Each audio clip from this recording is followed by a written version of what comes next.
How's it going, people? Jack here and welcome back to the Chill Zone, and for those of you who are new to the channel, welcome to the Chill Zone. So, Happy New Year for some of you. I know, kind of strange to say when January is about to end, but I'm saying that specifically because some of you might have just come back to the channel because it's almost been a year since the announcement from Oversimplified that the last part of the Second Punic War was going to be happening within a year. So it hasn't been 365 days, but specifically 364.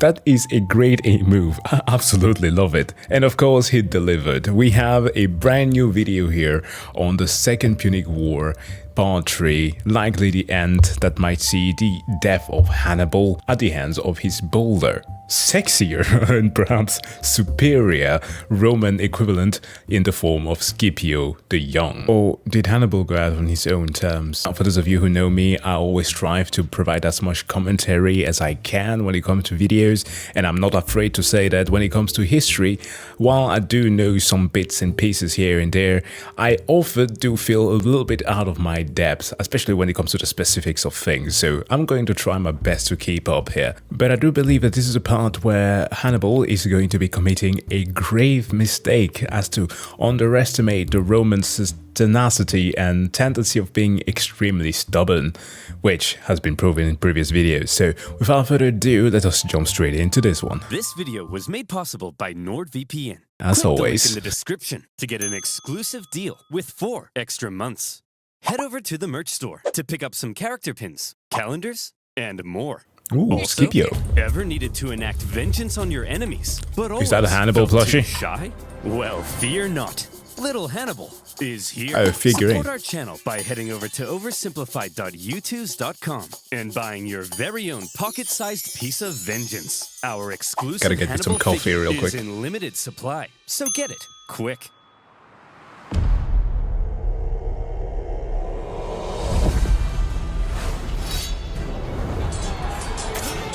Recap.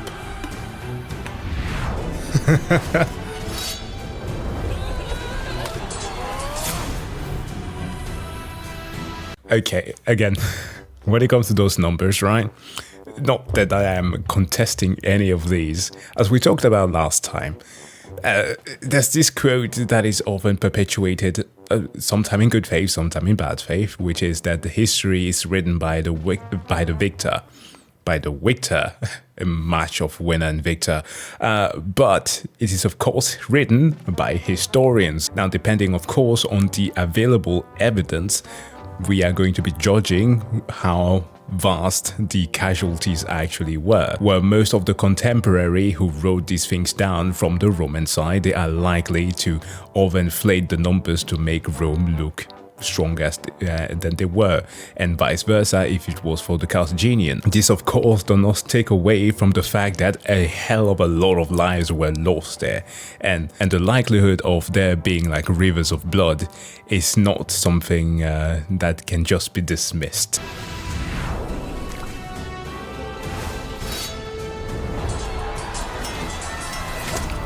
Yep. Oh, the ambush from the kid.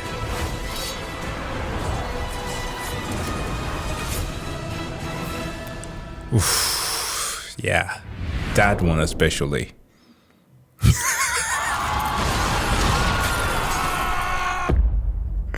If I were a Roman at that time, I would be pugging as well. And not for joy. And of course, to make matters worse, as my previous statement, if these are the numbers from the Romans, then we're screwed, okay? We are absolutely screwed because the casualties would have been way worse. How do you solve a problem like Hannibal? Batman. In a crisis such as this, the Romans often turn to religion. What's going on? Are the gods mad at us? The gods must be mad at us! But why? Why? No, why? 2 of the Vestal virgins broke their sacred oath and lost their virginity. That's why Hannibal's kicking our ass. What should we do with them? Put them to death. Appease the gods! Bury them alive! True story. That is true. The Vestal version, if you've ever visited Rome, you will see remains of the place where the fire used to be, as the job of the Vestal versions, for whom I believe there were 6, chosen at the age of 6, and were supposed to be working for that for at least until they freaking died. I wanted to say the age of 60 because that would have made it work even more, but I'm not too sure on that one. The Vestal versions at least were chosen as children and had to keep the oath of maintaining the flame of the goddess of wrath, because her whole thing was that she did not have a statue unlike the other gods. The Romans of course borrowed from the Greek, but this one had to be maintained as a symbolism for the glory of Rome. If the flame ever were to be extinguished, it would mean that Rome was in trouble or likely was falling. So the whole thing was to remain pure and keep the fire, and their own purity was to reflect that of the purity of the flame. Kind of a weird thing, but again, chosen at a very young age, had to work for at least like 30 to so much years as Vestal virgins and keep themselves pure. So if they were to break the oath, they could not be harmed in a typical fashion as others. They would usually be buried on the ground or like through some like ritual where they had to climb down like a tomb of a sort, and there they just had to stay, never to be seen again by anybody. It's really whack. For some cases, if I'm not mistaken, I've heard of crucifixions, but I could be completely wrong about this. But yeah, at least the burying alive there is true. Who did they even boink? It was those guys! Huh? What should we do with them? Beat them to death! Needless to say, the Romans were freaking out. Was there ever a thing in the ancient world that was not punishable by death? Like, that's a serious question. The Carthaginians, oh, what do? Well, we sacrifice orphans. What about the Romans? Well, we killed the living adults. Okay, now that that's out of our system, let's go find a real solution. The real solution, Yikes. first of all, involved raising a new army. Remember, at Cannae, Hannibal had wiped out the biggest army Rome had ever fielded. Possibly 20% of Rome's military-aged men. Rome needed to replace those losses, and fast, before Hannibal arrived at their gates. But where would those replacements come from? Rome had a few ideas. The same as the Quick, lower the Carthaginians. age of conscription. Ah. You, put down those Digimons. You're Always. a soldier now. Enlist all these slaves, The slaves, with the promise yeah. of freedom. That was the thing that I was thinking of with regards to the Carthaginians. They did employ from, what's the biblical saying again? From stuff like Leviticus or Exodus. Like you may buy your male and female slaves, you should buy from the heathens' countries that surround you. From them you may buy slave or something like that. And then of course you could take in some temporary citizens in your country and force them to be your property, and inevitably they were the ones who get conscribed into your armies in times of needs, and they are forced to wear like or adorn even religious vestments to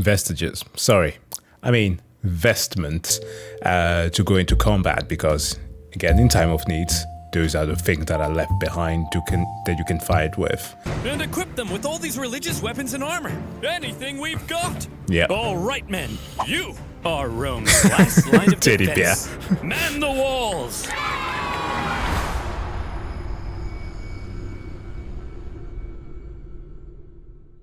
After the earth-shattering defeat at Cannae, the Romans expected Hannibal to arrive at their gates any day now. In Hannibal's camp, the mood was triumphant. We did it! We won! So when do we march on Rome? Today? I'm free in 10 minutes. Whoa, slow down. We're not going to Rome. We're staying right here. Are you an idiot? No. No, I'm smart. We don't need to march on Rome, because after what we did, the Romans are definitely going to surrender. Watch. Hey, Jim Bob. Yes, sir? Go to Rome and discuss peace terms. Yes, sir. No. Hey, I'm here to discuss peace terms. Piss off! Romans never surrender. They have a motto. He should know this by now. They might be stubborn, they might like your unorthodox tactics of not charging straight at the enemy, but one thing that they have is to not surrender. They told me to piss off. What? They didn't surrender? No! And they were mean! Yeah. Hannibal was learning that Rome had an unprecedented attitude towards surrender. Even when Hannibal offered to ransom thousands of prisoners back to Rome, a pretty common practice in ancient warfare, the Romans refused, opting to let their own men be sold into slavery rather than paying a penny to the enemy. It was clear that in order to defeat Rome, you had to annihilate Bomb them. 'em. If any Roman man was still standing, you hadn't yet won.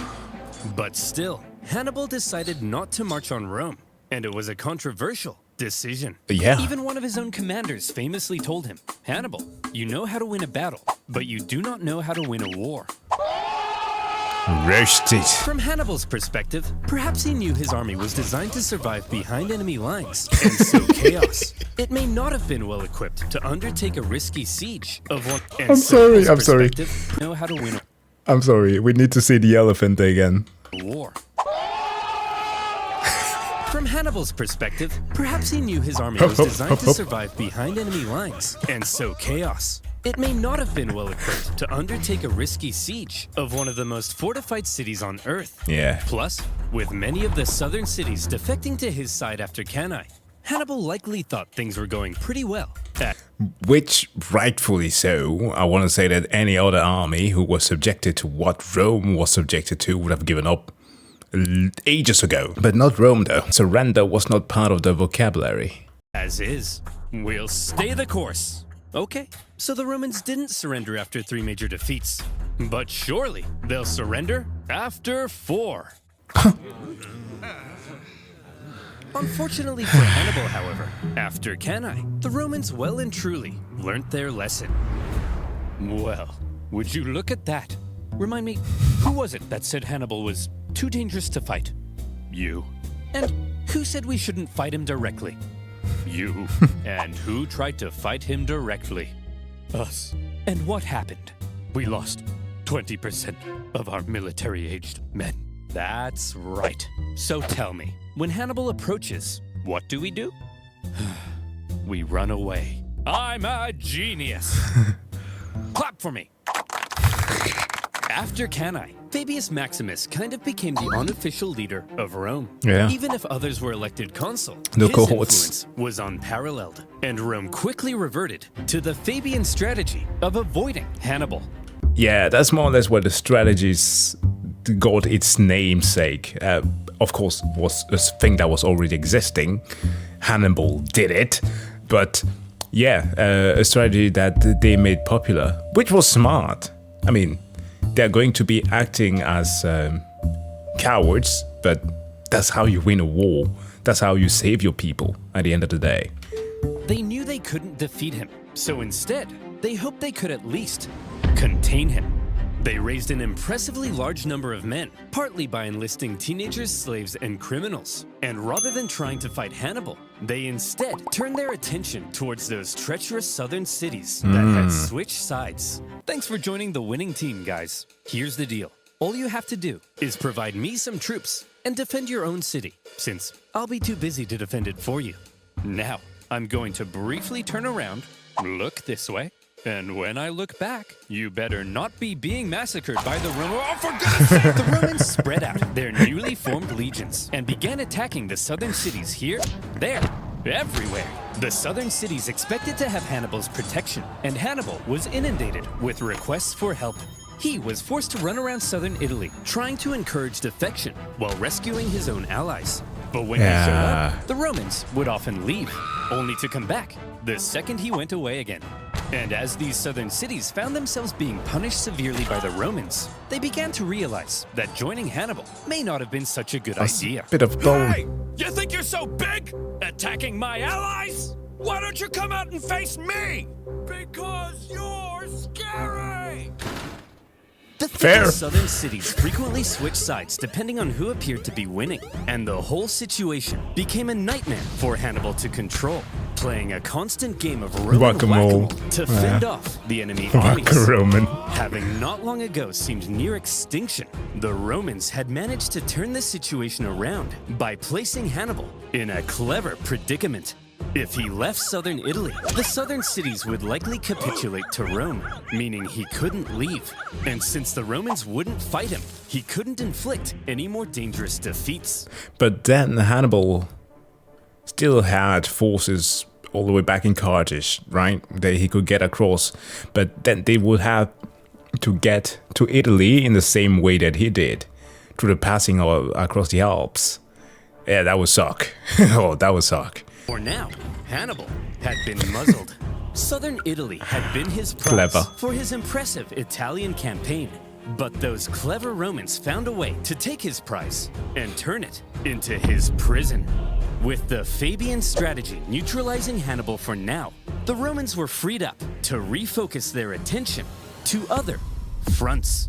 Oh, Spain? This whole time, while we've been discussing Hannibal and the Italian campaign of the Second Punic War, fighting had actually been occurring elsewhere. For example, in 216 BC, the Romans had sent an army north to punish the Celtic tribes that had joined Hannibal.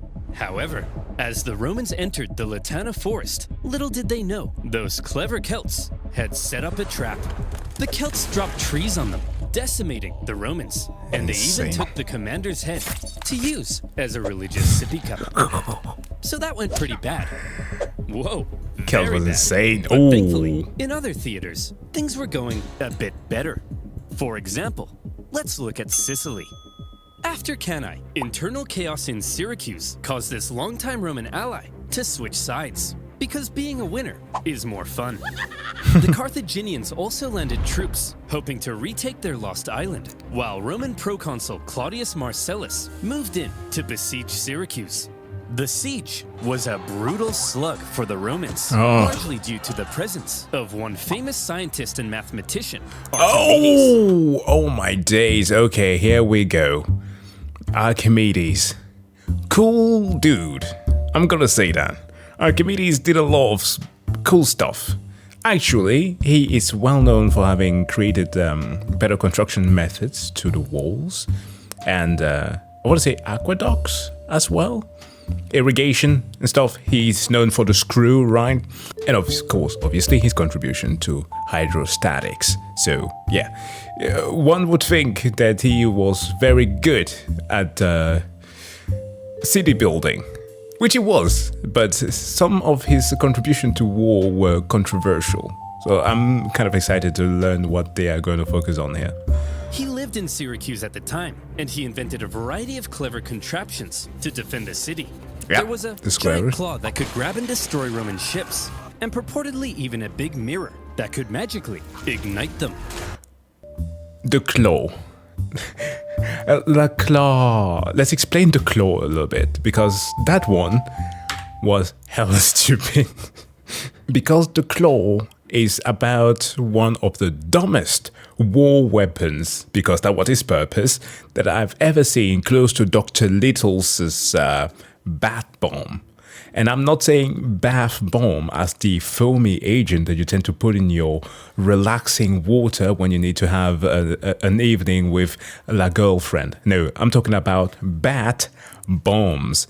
Look it up, Project X-Ray, crazy stuff. But Archimedes' claw was supposed to be something that either was punching down on the ships, which presumably would have made them sink straight to the ground, or, as depicted here, was supposed to be hoisting them up to make sure that they will lose leverage or capsize. The problem with this is that while I'm not too good at my conversion of horsepower to that of manpower dragging a mechanism like this, by the time that you've lifted or hoisted a boat like this, I would presume that 5 more have reached the walls already and have killed your men. So it was just a stupid ass invention. And of course, you have the Destroy Roman ships. burning and purportedly mirror. Even a big mirror that could magically ignite them.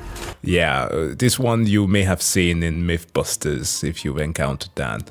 They did try to make this experiment with a smaller boat, and I suppose 10 or perhaps small human-sized mirrors that they were trying to focus the light onto a boat, and it barely did anything. So there are depictions of this, okay, which indicate that this was obviously something that people did believe in. So it was a widespread idea that he actually made it work. This is, by the way, from the man who said that, "Give me a stick and I could move the earth." I'm paraphrasing here, but a smart man. But as many smart men, not every decisions or inventions they make are sound. The Carthaginian forces on the island attempted to come to Syracuse's rescue, but luckily for the Romans, they all got diarrhea. Ooh. And then died. Finally, in the city itself, the day of a big annual religious festival came, and the Syracusans said, "Well, fellas, we've been holding off the Romans for over a year now. I think we've earned ourselves a little party." Oh, no.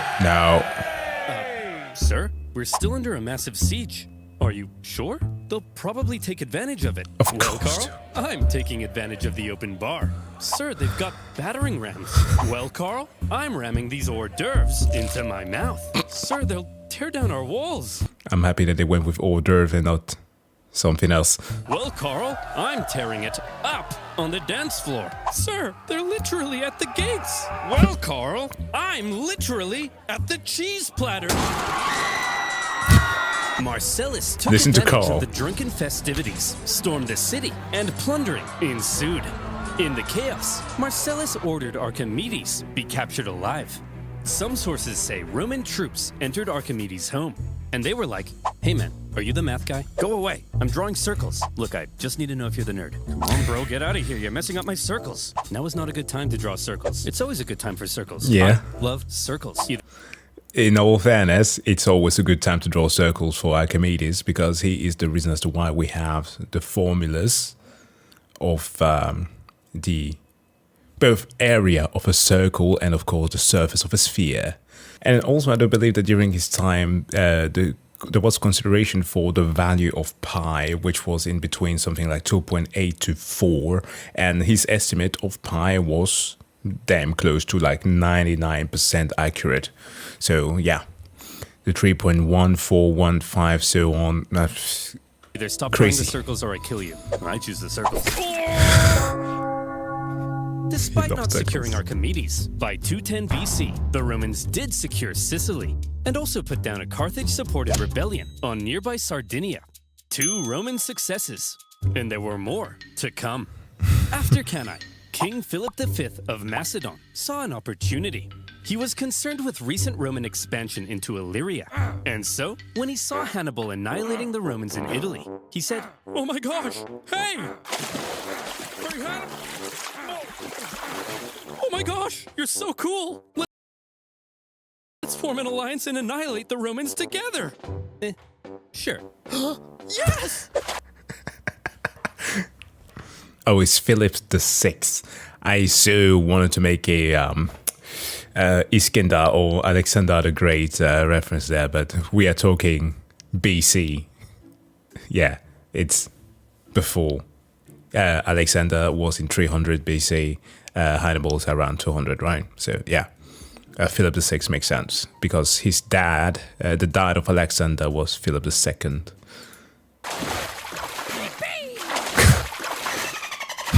Hannibal hoped to secure Philip's help in fighting Rome, but a Roman army was sent to the region, stirred up Philip's other Greek opponents, and essentially kept Philip bogged down in Greece for the entire duration of the war. Another, kind of, Roman success. Kinda. But the main front Rome was hoping to push Carthage back in was Spain. Spain. The riches of Spain made it one of Carthage's most valuable possessions, and the Romans were eager to weaken it. Remember way back at the start of the war, the consul Scipio was supposed to go to Spain, but ended up rushing back to Italy when he realized Hannibal was crossing the Alps. He then faced Hannibal at Ticinus and had to be rescued by his son. Well, after he recovered from his wounds, he proceeded with the original plan and joined his brother in Spain. There, the 2 Scipio brothers fought a successful campaign against Hannibal's brother, Hasdrubal. Over the next few years, they won a number of key victories, Ooh. even taking Saguntum. the city that had kick-started this entire war. Yet more Roman success. A trend appeared to be emerging. A streak. Whenever the Romans fought anyone other than Hannibal, they usually came out on top. Perhaps these other fronts would be the key to Rome taking back control of this war. Just keep the beast Perhaps away it was and you time for win. Rome to return to their old ways of being the aggressive go-getters. And perhaps it would help if Rome had a Hannibal Scipio Jr. of their own. So dark. Scipio, the younger, was the son of Publius Scipio, currently fighting in Spain. This made him a member of one of Rome's most prestigious families. Not much is known of his childhood, although there is one story of how he was getting hot and heavy with a young lady, only to have his dad barge in and drag him out wearing nothing but a cloak. This story was written by a Roman poet to make Scipio look bad, but by modern standards has ended up making him look pretty rad. Bad. The one outstanding man in all the world, him with a single mantle, his own father dragged from a lady's love's arm. Oh my days. Can you imagine that? Having a rumor going about you that the only thing that could take you away from laying pipes was another man dragging you away. Oh my days! We're about to get childish here. This is literally the King Arthur meme. Hold on, here it is. It's an old one. I will bury my hoo-ha so far inside your hay that whomever could pull it out would be crowned King Arthur. But by modern That is standards, young has Scipio ended up right there. making Look pretty rad. My guess is if Rome had a high school football team, Scipio quarterback. would be the quarterback. Yeah. Scipio was only 18 when the Second Punic War broke out. He was at the Battle of Ticinus, where he famously rescued his father, and he was one of the survivors of the Battle of Cannae, after which he threatened to cut down any man who dared abandon Rome. He was a natural leader and up to his ears in spunk, and therefore he rose through the Roman ranks shockingly fast. We need a new military tribune, but Hannibal has killed so many men, we're running out of options. Put me in, coach. Scipio, you're only 20. You can't be a tribune. Come on, coach. Put me in. Well, I got you the do have a lot of grit, spunk. All right, Dad. you're hired. We need to elect a new Edile. Who do we have left? Put me in, coach. Scipio, you don't meet the minimum age requirement. I got this, coach. I got this. Well, okay then. You're in. Ugh, my room's a mess. I gotta cook dinner. Oh, and would you look at that? My fly's down. Life sucks. Wow. Put me in, coach. Perfect Wow. dad. You're Perfect so son. spunky. When Scipio was 25, however, he received some bad news. Uh-oh. His father and uncle in Spain had both been defeated in battle, and shockingly, Died. both of them were killed. The news must have been devastating for the young Scipio, but it was also devastating for Rome, as almost all of their Spanish gains were wiped away. Ooh. Okay, listen up. We need someone to go and replace the Scipios in Spain. So, who's up for it? Put me in, coach. Come on, who's gonna go? Fabius, Spain seems unwinnable. There's no glory to be had there. Yeah, the glory is here, defending the homeland from Hannibal. Well, somebody has to go. I said. Well, somebody has to go. Put me in, Scipio was eager to be the one to go and replace his father and uncle in Spain. However, there was concern amongst the older senators. Too You're young. only 26. You can't lead a military campaign. Bet, said Scipio the Young. And you're 71. You can't stand up without a little urine dribbling down your leg.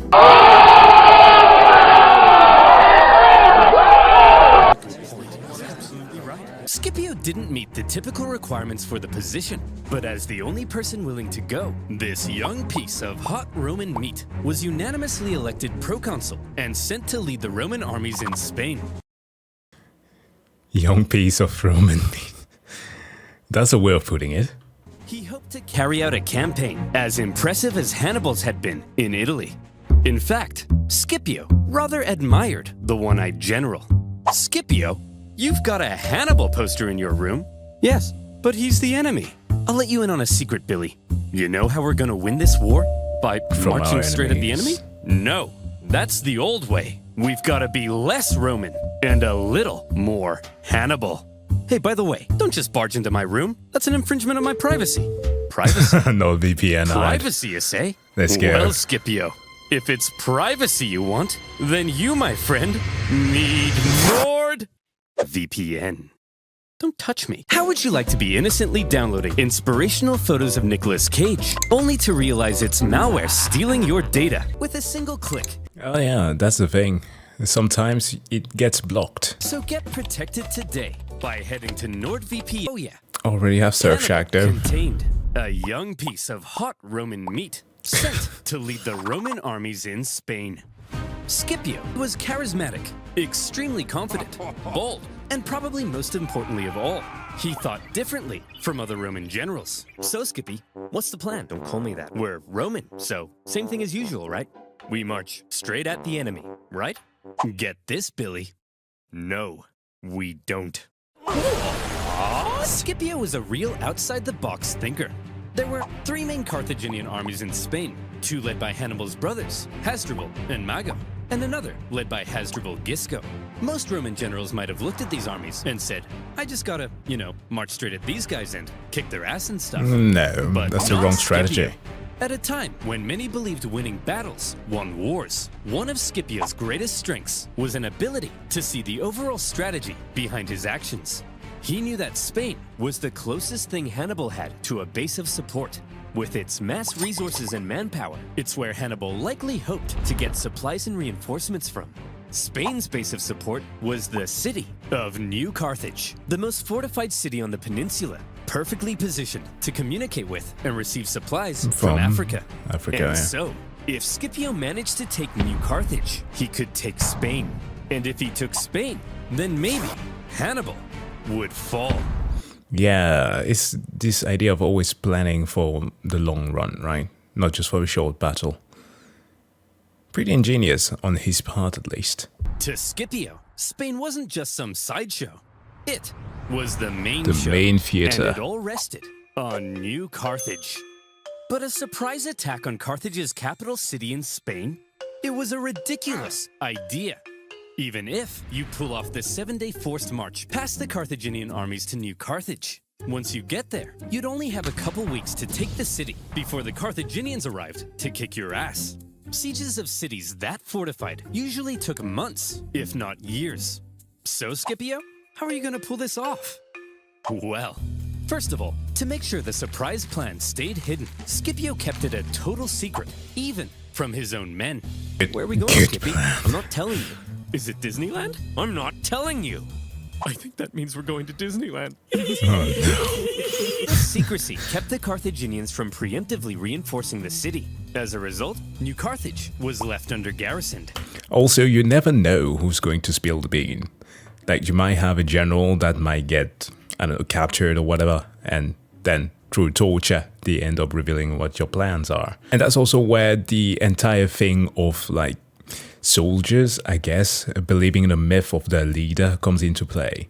If you have people, a cohort that is following you with such blind faith into battle, then they are just easy to plan with, right? You can withhold a lot of secrets from them as long as they know your renown. They believe in the myth of you almost being a freaking deity, which I think that he, much like Hannibal to a certain degree was viewed as. That's going to take you a long way. Then actually withholding information might be the best thing because they just know that you have the best interest in mind. Because the Carthaginians believed it to be kind of naturally impenetrable. It was surrounded on 3 sides by a lagoon and only accessible via a narrow isthmus. What's an isthmus, you ask? Arrow passage? Maybe read a book. All right, Scipio, you made it to New Carthage. Now the other Carthaginian armies are only a 10 days march from coming and kicking your ass. Just what were you thinking? Well, Scipio had learned something crucial. Every afternoon, the tides made the lagoon around New Carthage briefly shallow enough to cross. Ooh. So, he ordered a large diversionary attack on the main city gates, distracting the city's defenders. Then, a small infiltration force traversed the lagoon, climbed the unguarded northern walls, and entered the city. They ambushed the guards and opened the city gates to the rest of Scipio's army. And just like that, New Carthage had fallen. Good strategy. In a single day, Scipio had taken Carthage's capital city in Spain, and he made it look easy. With it, he seized much of Carthage's war supplies, several silver mines near the city, and various powerful Iberian tribes even joined his side. I'm sorry, with the visual representation of all of this happening, it makes me think of Age of Wonders. It's an old franchise that also has gotten a new game, Age of Wonders 4, but you always need to have mines established as soon as you capture a city. So yeah, it just reminded me of that. And now he was in a great position to take on the other Carthaginian armies in Spain. Wow, Skippy, you're amazing. Don't call me that. How'd you know the lagoon would get shallow? It's almost like you speak to the gods. No.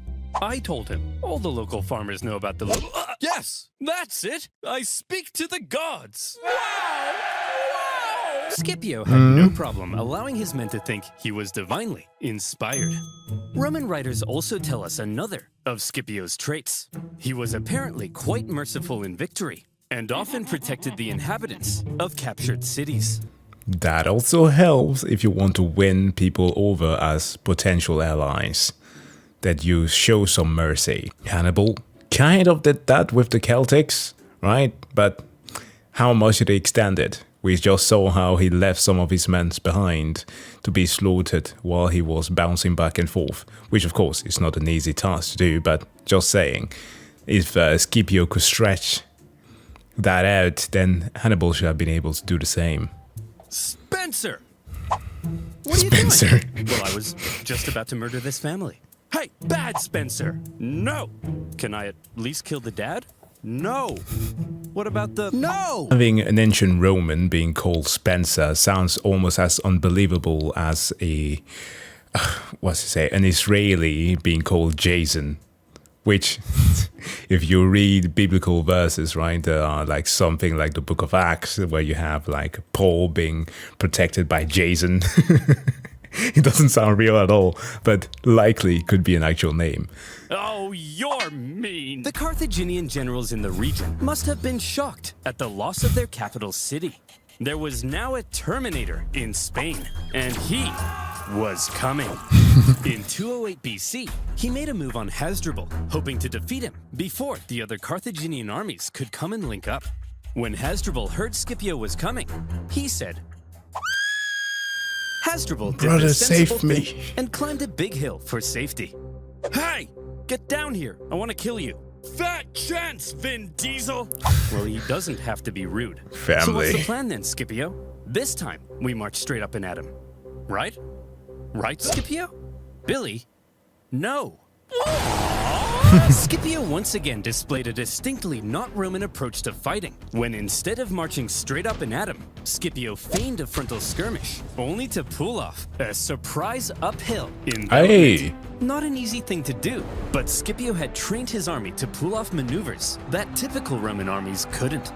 After the battle, the defeated Hasdrubal fled Spain, hoping to link up with his brother Hannibal in Italy. That's the move that you will see in the future with the likes of during the colonization, right, era, under the French Revolution, right? Shaka, commonly known as Shaka Zulu, which is a bit of a weird name. What does it mean again? Heavens of belly worms or something like that. I'm not even getting into that, but the whole strategy of the chest that goes forth, the horns on the side, and of course you maintain part of your army to be able to support whatever losses that you have. So you only fight at like 60% capacity. So yeah, it can be a bit of an overwhelming scenario for the receiving entity there. To pull off maneuvers that typical Roman armies couldn't. After the battle, the defeated Hasdrubal fled Spain, hoping to link up with his brother Hannibal in Italy. And Hannibal desperately needed the help. As Scipio was dominating in Spain, Hannibal's struggles in southern Italy continued. He was convinced that if he just received ample supplies and reinforcements, he could reverse his fortunes and get back to kicking Rome's ass.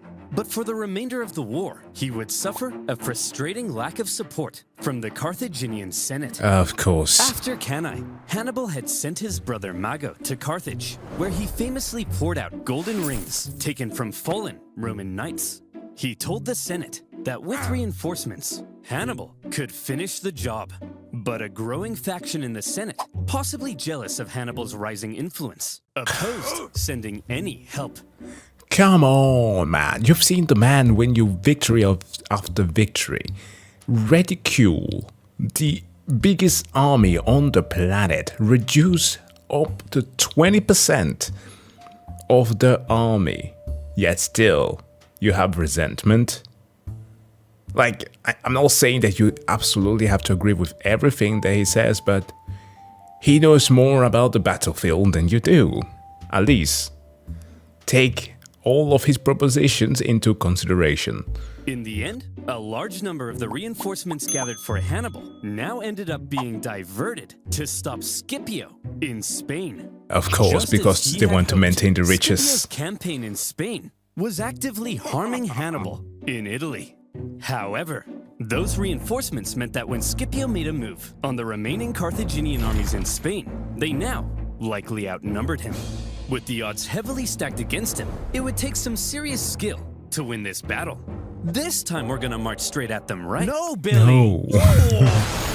The preceding Battle of Ilipa is often considered Scipio's masterpiece because it was positively oozing with deception and trickery.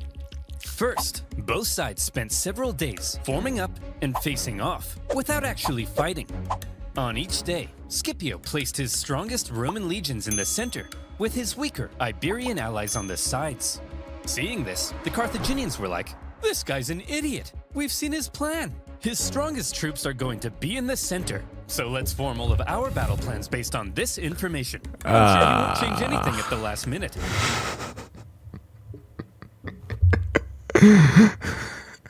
Lies!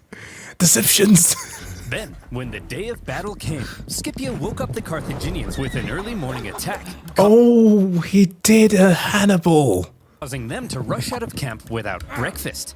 When the Carthaginians lined up with their strongest troops in the center to meet Scipio's, they were stunned to find that Scipio had completely reversed his order. Bam. The weaker Carthaginian sides now found Scipio's strongest bearing down on them. Then, in an extremely impressive maneuver, the well-trained Roman wings even stretched out during their approach, hitting the Carthaginians from the sides. The Carthaginian center could have turned to help, but Scipio had ordered his center to approach so slowly that Carthage's center could do nothing but just stand and wait. In this way, the outnumbered Scipio had cleverly controlled events so that the bulk of the strongest Carthaginian troops couldn't even fight during the battle. He had completely removed them from the equation. Wow. The incredible Scipio had inflicted a monumental defeat on a much larger enemy force. Oof, And the Battle of Ilipa 50,000. was the final nail in the coffin for Carthaginian Spain. Yet more tribespeople continued to side with the Romans, and the remaining Carthaginians retreated to the coast and eventually fled the peninsula. And would you look at that? In just a few years, the incredible young Scipio had turned Spain completely red. Before hitting his 30s, I guess. He was 26 when he started. But The Carthaginians must have been stunned. His Spanish campaign had almost been as impressive as Hannibal's campaign in Italy. In fact, see if any of this sounds familiar. In Spain, Scipio had used the environment of the battlefield to his advantage. He staged ambushes by concealed troops. He treated local tribespeople well, earning their friendship. He even once forced his enemy to come out and fight him without breakfast. Each and every one of these tactics were learns. possibly borrowed from a certain one-eyed general. In all the battles Scipio had fought against Hannibal, it seemed he may have been taking notes. Hey! Scipio! What? Stop stealing my tactics! I'm 700 miles away. I can't hear you. What did you say? What? What? What? Better Your yet, mom's skip your is like... Oh man, they could have stretched it out to make like a Monty Python bit. No, you. in taking a well-fortified city, plus his understanding of the overall strategy, has led some historians to argue he wasn't just as good as Hannibal. Scipio may actually have been better. This young man, who many in Rome had doubted, had just shut those silly billies, right, the flip up.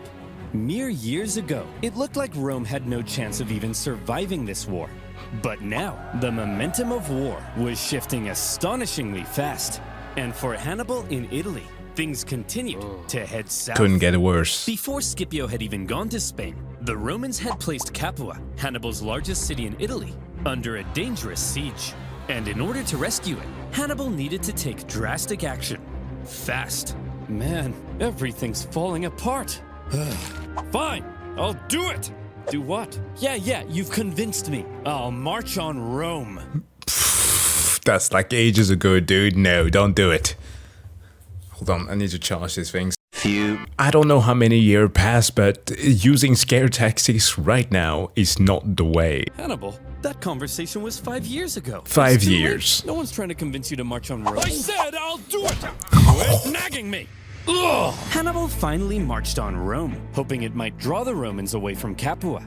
The Romans saw Hannibal approaching their city, and they freaked the hell out. Hannibal is said to have closely approached the city walls, inspecting the defenses, as the Romans inside quivered in their togas. However, Hannibal probably knew he had no chance of taking the city. The whole thing was a feint, and Hannibal soon left. Oh. The Romans famously coined the phrase, Hannibal is at the gates, to describe a moment of crisis or severe desperation. But for accuracy's sake, the phrase should probably be, Hannibal is at the gates. But don't worry, it's just a feint to draw the Romans away from Capua. And it didn't even work, because the Romans stayed at Capua, and the Capuans misunderstood and thought Hannibal had left them behind. And so, they surrendered the city. Wow. But apparently that's not as catchy. Despite a few successes, including an ambush in 208 BC, where Hannibal managed to kill both consuls in one go, Hannibal was slowly but steadily losing his grip on southern Italy. Oof. Even Hasdrubal, who had fled Spain to join Hannibal, he did it! Reached his brother. He made his own dramatic crossing of the Alps, just as Hannibal had done. But unlike Hannibal, the second Hasdrubal arrived in Italy, he was immediately pulverized. The Romans then took his head and threw it over the walls into his brother's camp. Hannibal was becoming extremely isolated. After his impressive conquest of Spain, Scipio returned to Rome a hero.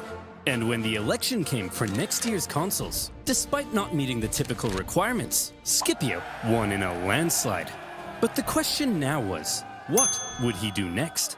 All right, what's your plan then, Scipio? You're gonna go fight Hannibal now, right? Get this, Fabius. No. Scipio's plan remained the same as before. Don't attack the monster directly. Attack his base of support. It's working. Now so to be Carthage why itself. Change it? That's right. Scipio would invade Africa.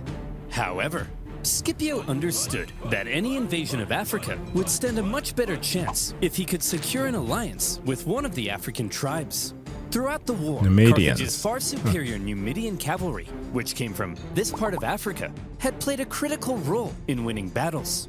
Numidia was divided between two rival kings. In the east, the king Syphax had sympathized with Rome for much of the war, and so at some point, Scipio visited Syphax to ratify a treaty.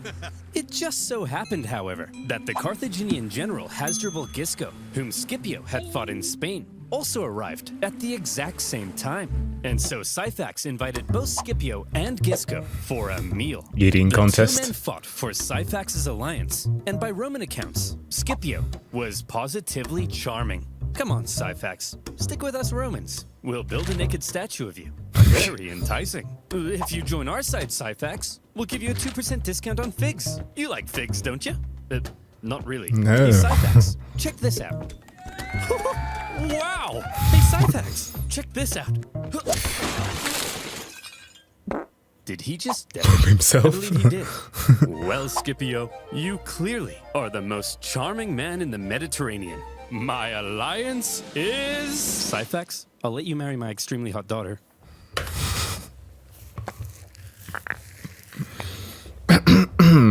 I've said it in a video before, but I am going to quote the wise word of a man known as Ja Rule.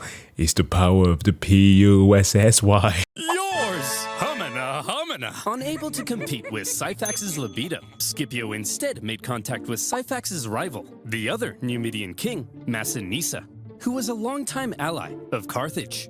Scipio told Massinissa, if you join the Romans, I'll help you defeat Syphax and become the ultimate Numidian king. And so Massinissa was now on Team Rome. Good job, Skippy. With a Numidian alliance solidified, Scipio prepared for his invasion of Africa. He raised a volunteer force that included many of the disgraced survivors from Cannae, and he set sail. Well, Terry, any news from Italy? Has Hannibal won the war yet? What do you think? Here's... Skippy! No. The Roman... I'm surprised that he actually took that moniker to him. But good on him. It's the second time that we have now The Shining and Hannibal. More movie references, please. Landing sent a clear message to the Carthaginians. You don't invade us. No, no. We invade you. For the first time in the war, the Carthaginian homeland was under threat, and the Carthaginians needed to defeat Scipio at all costs. They gathered a huge army led by Hasdrubal Gisco with allied Numidians led by Syphax, and they ordered them to get Scipio the hell off their continent. Sources say at this point, Scipio was severely outnumbered. Scipio? That army's huge. There's no way we can beat off all these men. How are we gonna beat off all these men? Stop. Vigorously. And while maintaining eye contact. As always, Scipio had a plan to deal with the larger enemy force. It just so happened that Syphax was offering to try and broker peace between the Romans and the Carthaginians. And Scipio smelled an opportunity. He sent a Roman envoy to Syphax's camp. And when they got there, Syphax was like, hey guys, welcome to the enemy camp. Just before we begin negotiations, a small safety demonstration. As you can see, our huts are made of grass and reeds. Very flammable. If there was even a single spark, this whole place would become a raging inferno. Why? I know that this is the direct conversation that they had, but it must allude to the fact that somebody told them. Well, at least they were in observation of the situation within the camps. That there was a lot of things that were flammable. Like, why will you not conceal that for your enemies? And all my men would burn alive. Very interesting. The Roman troops then reported back to Scipio about the Numidian camp, its construction, and most importantly, its flammability. Then, the following night, as the sun was setting over the beautiful African plains, Pancakes? and the Carthaginians got all comfy in their beds, they began to gently dream of Carthaginian figs and child sacrifice. Good night, Carthaginians. Good night, Syphax and Gisco. Good evening, Scipio. In the night, shadowy Roman figures approached the Numidian camp. As the Numidians lay in their beds, Scipio executed his plan. Cloaker sound effect. The camp erupted into flames. With the flammable wooden huts, the fires spread terrifyingly fast. Men were burned in their beds. Those who awoke in a panic, believing the fire to have been some kind of terrible accident, rushed to the exits without their weapons and armor. Those who saw the fire from the Carthaginian camp also rushed out unarmed. And when they got there he was. Surprise! Scipio, the Romans, and their steel. The move. Dang. The terrified Carthaginians were massacred, and with heavy casualties, Hasdrubal and Syphax fled the scene of the disaster. Scipio followed this incredible success with another victory against the pair at the Battle of the Great Plains. After that, Massinissa chased his rival Syphax into his kingdom, where Syphax was captured. Massinissa was now the ultimate Numidian king. He entered Syphax's capital city. He seized Syphax's palace. He even married Syphax's wife. Oh. And when Scipio got mad at him for marrying a Carthaginian girl, he then poisoned his wife. Boys will be boys. What is up with history, man? Unless you are like Chinese Empress Wu Zetian, the only female empress, at least as I'm aware of in China, who can survive all of the things there, all of the schemes, then if you are a woman with a king or an emperor, you're basically fucked. There's like no way that you can make anything good for yourself. Well, except, I want to say Margaret, the first Danish queen, right? Queen Margaret the First, who did consolidate the Kalmar Union, brought all of both Denmark, Norway, and Sweden together when the brothers were a single item at some point. But yeah, that's messed up. Just, dude, you can't marry her. Poison. Having defeated the Carthaginian armies in Africa, almost nothing now stood between Scipio and Carthage. And the Carthaginians were freaking out. What do we do? What do we do? There's only one thing left to do. More sacrifices. Recall him. Oh. Well, Hannibal, you've been here in Italy for 16 years. This is practically your home. You're basically Italian. Yes, Gerald. And I've had such a lovely time. I ate spaghetti, did this with my hands. I've committed my whole life to this campaign. And once Rome has fallen, it'll all have been worth it. Hannibal, you have to return to Carthage. Your Italian campaign has been for nothing. Your whole life has been a waste. No! Imagine being Hannibal in this moment. You left Carthage when you were 9. You probably barely even recognize your own homeland. The kingdom he had built in Spain with his father? Gone. And now his Italian campaign, his vengeance. Was it really all for nothing? But that was that. Carthage was under threat, and Hannibal had to protect his home city. As he left Italy, in Rome, there was celebration. Fuck. But also some trepidation. Now, Scipio would have to face Hannibal in Africa, where Hannibal would have home advantage. While Hannibal was on his way, the Carthaginians stalled for time and approached Scipio for peace talks. Hey, look, we never meant to start an all-out 2-decade-long war, but you did. No, that was Hannibal. He's to blame for all of this. Oh, yeah. I don't know why I blanked on that part. Of course, that was the thing that we mentioned close to the end of the last one, where his own people sold him out. Well, all right then. Sign this peace treaty. Okay. Let me just get my signature right on there. He's here. Yes. Oh, look who's here, you bald prick. You're so dead now, Skippy. Don't call me that!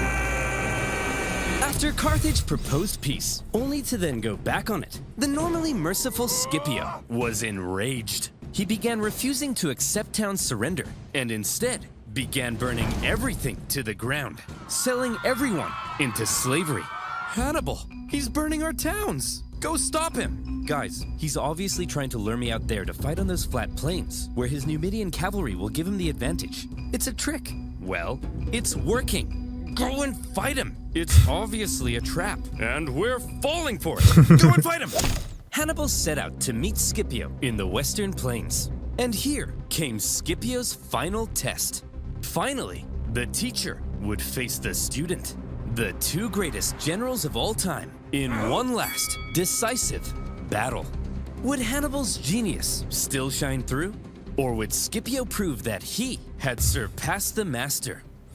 Before battle, Well. the two great generals rode out from their camps and met in person for the first time.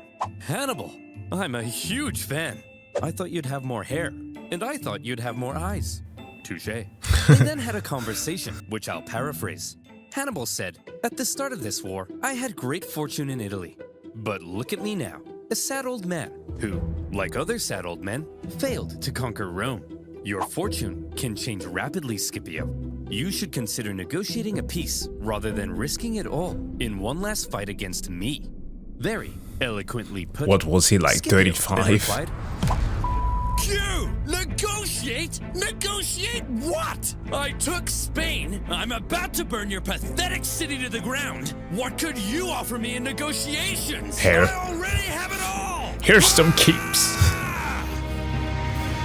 Seriously though, Hannibal, I am such a big fan. And so, it was settled. The two great generals would face off one last time in the epic Battle of Zama.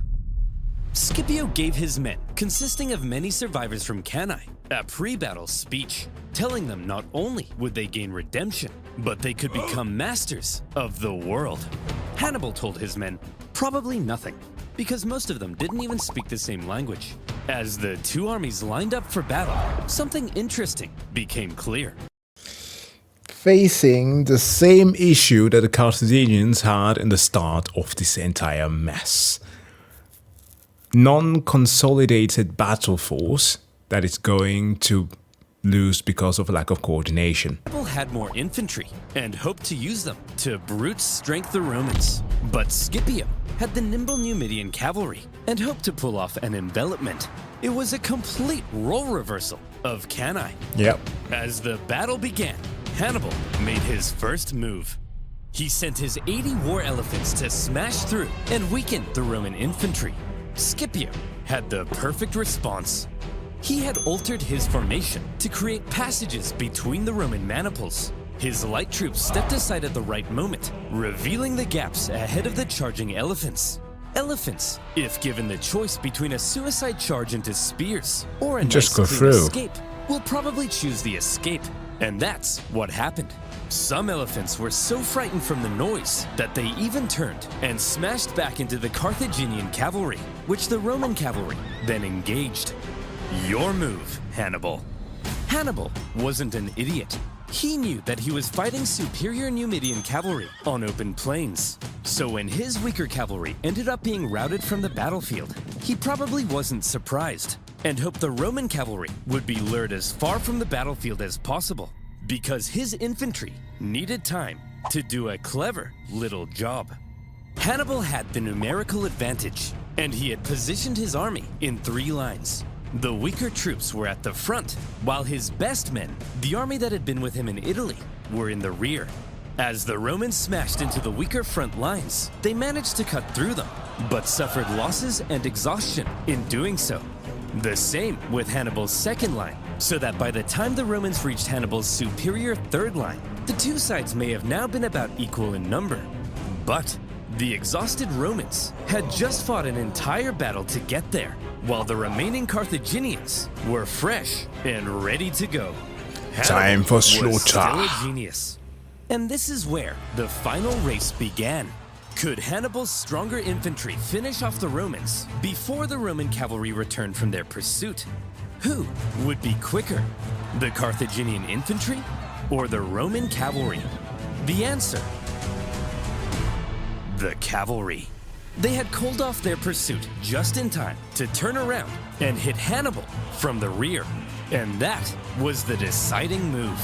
As the sandwiched Carthaginians were hacked to pieces, Hannibal knew he had lost, and he escaped the battlefield.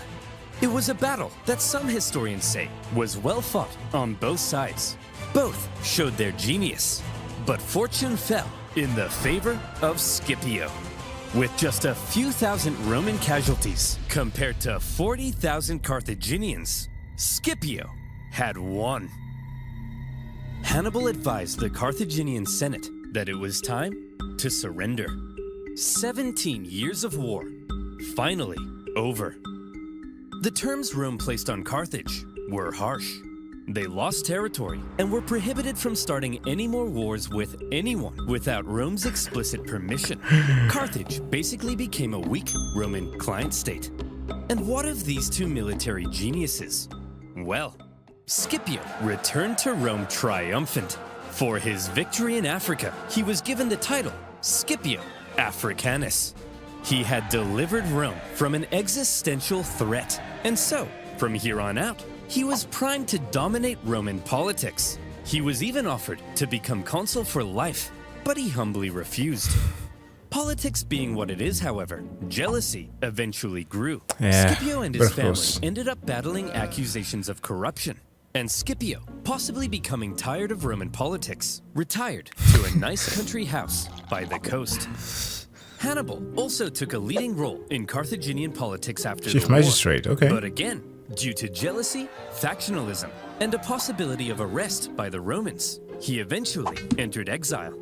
He spent the remainder of his years out east, even In advising Antioch. enemies of Rome. Rome's hatred of Hannibal endured, and they never stopped hoping to someday capture the monster. One story is told of how when a much older Hannibal was chilling in the city of Ephesus, a Roman delegation was sent to the Yeah, city, and in that Greece. delegation was Scipio Africanus. The two men met for the second time, and they seemed to have gotten along quite well. Scipio asked Hannibal who he thought the three greatest generals of all time were. Hannibal placed Alexander the Great in number Iskandar, 1, of Pyrrhus course. of Epirus in number 2, and in third place, himself. Scipio then asked, "And what if you had defeated me at Zama?" "Well, Scipio, then I would have been the greatest general of all time. Oh, Please, call me Skippy." Eventually, around 183 BC, Hannibal, now in his 60s, came under threat of Roman capture. After a long life, he chose to take some poison. According to Livy, his last words, "Let us now relieve the Romans of the anxiety they have so long experienced, since they think it tries their patience too much to wait for an old man's death." wow. Wow, Hannibal. What a dignified end. Gross. And there you have it. The Second Punic War. Finally done. It took 17 years to end the war. And on a personal note, making these videos has also taken 17 years off my life. I was just about to say. Carthage began Shit. to recover from the war, shockingly fast, however. And anxieties over Carthage would remain in Rome. In particular, one senator would begin calling for one last crusade against Carthage to end the threat once and for all. He Julie. famously began to end all of his speeches with one singular phrase, one of the most famous phrases in Roman history.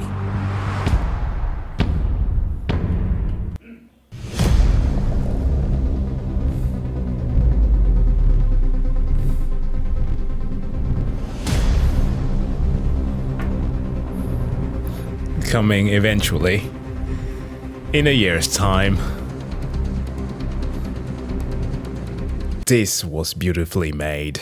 Imagine living at a time like that and almost going through a couple of generations fearing a single man, that being obviously Hannibal here. Like, there were people who grew up thinking that he was going to get them at some point. He was a legendary individual. And of course, Scipio in his own right became so for the Romans. That's impressive. Impressive display of leadership and of course warfare. And this is of course all leading to the Third Punic War, which I want to say it was kickstarted because of Carthage wanting to defend themselves, but then again they couldn't, and Rome at the same time did not want to provide them help. So yeah, it's gonna be a doozy, but we might have to wait 365 days for this one to actually be showcased or explained to us. But until then, please do make sure and go and subscribe to the Oversimplified channel, watch a bunch of their videos, or if of course you would like to, after you have done that, check out some of the reactions that I have to some of their content as well. And as always, please subscribe, like and share if you will so want to, and I wish you all to have a wonderful day. See you guys in the next one.